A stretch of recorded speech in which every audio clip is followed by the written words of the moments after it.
Halo, assalamualaikum warahmatullahi wabarakatuh. Nama saya Dwi Agung Nugroho dengan NIM 2020-230031 mahasiswa Unsada, dan kali ini saya akan mempresentasikan UTS dari matkul intelijensi buatan. Yang pertama, kita akan menjelaskan apa itu DFS. Yang kedua, itu ada kelebihan DFS. Yang ketiga, ada kekurangan DFS. Dan yang keempat, ada contoh program Python. Yang pertama, apa itu DFS? DFS itu disebut Depth of Search. DFS merupakan salah satu algoritma pencarian jalur pada sebuah graf. Pencarian dilakukan dengan cara menelusuri suatu jalur sejauh mungkin ke dalam sebuah cabang sebelum mundur dan mencoba jalur lainnya. Dalam DFS, setiap simpul atau node yang dikunjungi ditandai sebagai salah satu sebagai sudah dikunjungi agar tidak dikunjungi kembali pada saat yang sama. DFS biasanya diterapkan pada graf yang berukuran kecil atau sedang, karena pada graf yang besar algoritma ini dapat memakan waktu dan memori yang besar. DFS juga digunakan dalam berbagai aplikasi seperti analisis jaringan, pengaturan penjadwalan kegiatan, dan juga pemrosesan bahasa alami. Yang kedua, kelebihan DFS. Kelebihan DFS yang pertama adalah sederhana. Algoritma DFS sangat sederhana dan mudah diimplementasikan. Yang kedua, efisiensi. Dalam beberapa kasus, DFS dapat lebih efisien dibandingkan dengan algoritma pencarian graf lainnya. Yang ketiga, fleksibilitas. DFS dapat digunakan untuk mencari semua jalur dari simpul awal ke simpul akhir, atau untuk mencari jalur tunggal dari simpul awal ke simpul akhir. Yang keempat, ketergantungan memori rendah. Algoritma DFS hanya membutuhkan sedikit ketergantungan memori karena hanya perlu menyimpan simpul yang sedang dikunjungi dan stuck untuk melacak jalur yang sedang dijelajahi. Yang kelima, ada deteksi siklus. DFS dapat digunakan untuk mendeteksi siklus pada sebuah graf. Yang keenam adalah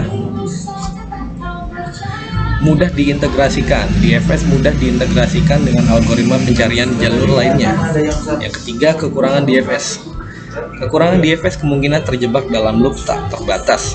DFS dapat terjebak dalam loop tak terbatas jika graf yang sedang dicari memiliki siklus. Yang kedua, tidak optimal. DFS tidak selalu menghasilkan jalur terpendek antara dua simpul tertentu. Algoritma DFS cenderung mencari jalur yang pertama ditemukan dan bukan jalur terpendek. Yang ketiga, tergantung pada urutan simpul. Algoritma DFS sangat tergantung pada urutan simpul yang dipilih. Keempat, performa buruk pada graf dengan cabang yang banyak. DFS tidak bekerja dengan baik pada graf yang mempunyai banyak cabang atau simpul dengan derajat yang tinggi. Kelima, sulit untuk mencari semua jalur. DFS sangat sulit digunakan untuk mencari semua jalur pada sebuah graf. Yang keenam, tidak selalu terbaik untuk pencarian global. DFS cenderung mencari solusi lokal yang dapat mengakibatkan algoritma tidak menemukan solusi global yang optimal. Yang keempat, yang terakhir adalah contoh program DFS.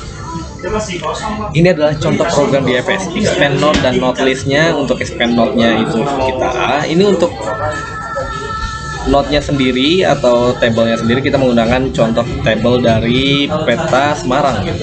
Peta Jawa Tengah. Expand node A ini nyambung ke B, lalu untuk B-nya sendiri ini A dan C jalurnya. Untuk jalur C sendiri itu bisa terhubung dengan D, H, ada I juga, dan ada B juga. Dan untuk jalur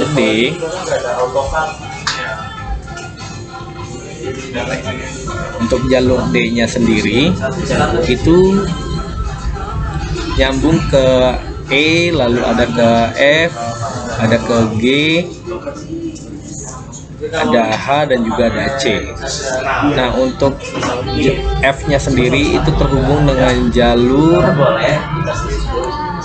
G, H, dan juga D. Nah, untuk yang G nya sendiri H, D, dan F. Untuk yang H nya, jalur yang H ini menyambung pada jalur D, lalu ada G, ada L, ada juga C. Dan untuk yang I nya itu terhubung dengan jalur C, ada K, ada juga yang J. Dan untuk J ini hanya terhubung dengan jalur I, dan untuk K itu terhubung dengan I dan juga L, dan juga L itu tergabung dengan K dan juga H. Lalu kita lihat contoh dari program codingannya. Ini yang sudah kita buat sesuai dengan yang tadi. Kayak A dan B, lalu B terhubung dengan A dan C, untuk C nya sendiri terhubung dengan D, H, I, B, D terhubung dengan E, F, G, H, C, E dan juga D dan seterusnya juga. Dan ini kita menggunakan DFS, function DFS itu peta, mulai dan juga tujuan. Dan untuk stacknya ini kita menggunakan arrow, mulai, lalu visited atau kunjungan, set, while stack, jalur sama dengan stack, dan juga titik pop. Node-nya jalur. Jika node belum pernah dikunjungi, neighbors sama dengan peta node. For neighbors in neighbors, new jalur list. Lalu if neighbor sama dengan tujuan, return new jalur, visited, add. Lalu untuk mulai, kita mulai dari titik C, tujuannya ke G. Jalur DFS peta mulai tujuan. If jalur cetak, jika jalur terpendek dari mulai ke tujuan adalah. Lalu else-nya print cetak tidak ada jalur dari mulai ke. Nah, coba kita lihat.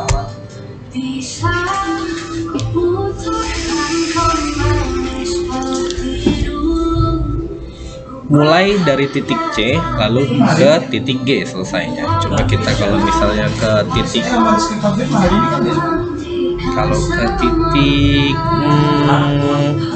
L, ikut gak?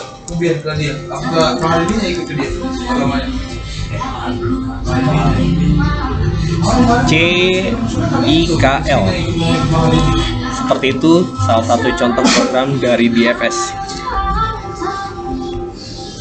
Sekian presentasi dari saya, Dwi Agung Nugroho. Mohon maaf bila ada kesalahan.